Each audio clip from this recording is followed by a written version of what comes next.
Tell me something, my friend. You ever dance with the devil in the pale moonlight?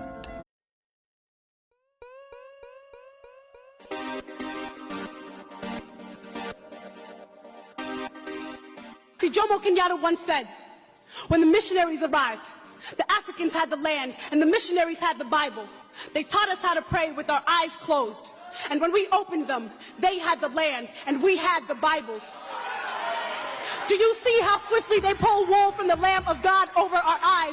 The greatest lie colonialism ever told was that it brought God to Africa. Yes, they brought their Bibles, but they did not bring God to our lands. Yes, they brought their churches, but they did not bring God to our lands. Yes, they brought their guns, but they did not bring God to our lands. What they brought was an image made to justify the breaking of our bodies like communion bread, a false idol that to this day I still see hanging so many times.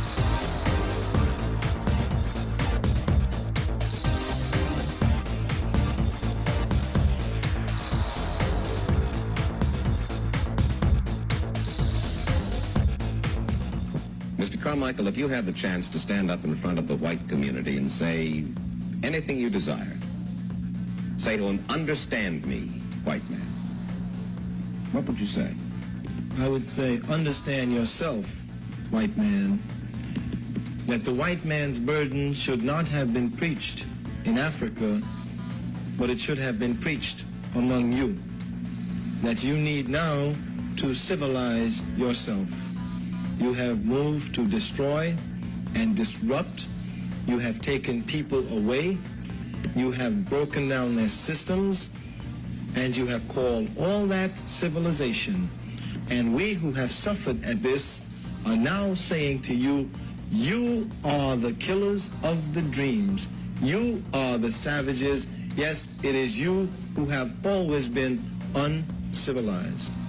Is the sheep preaching hate?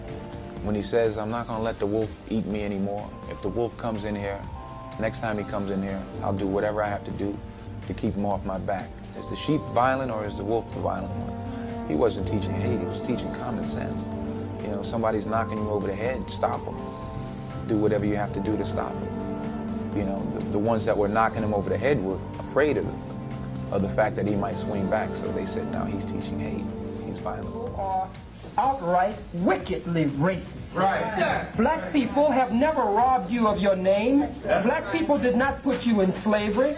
Black people did not take your religion, your culture, your gods, your folkways, your mores, and your norms from you, bring you from a distant land and put you in slavery 400 years in another country. Black people never did that to you. But when you, with your foot on the black man and black woman's neck, find them now crying out and pointing out how you got your foot on their neck and asking you to get your foot off of their neck, now you call us racist. We are only giving you the history of what you have done and what you are still doing to us, and whether you are directly doing it or not. If America is a country of majority rule, why hasn't this overwhelming white majority stepped forward to get these white folks' foot off our neck?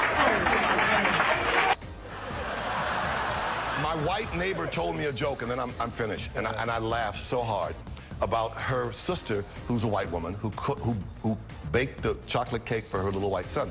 And she turned her back when the little white son put chocolate on his face. He said, look, Mommy, I'm black. And she slapped him. She said, don't you ever say that in this house. Go tell your dad what you said. She said, look, Daddy, I'm black. And Daddy slapped him. Don't you ever say that. You go tell your grandfather what you said. Look, Grandpa, I'm black. And Grandpa slapped him. Go back to your mother. And the mother sat him down and said, Timmy, now what have you learned today? And Timmy said, I've learned I've been black for 5 minutes, and already I hate you white people.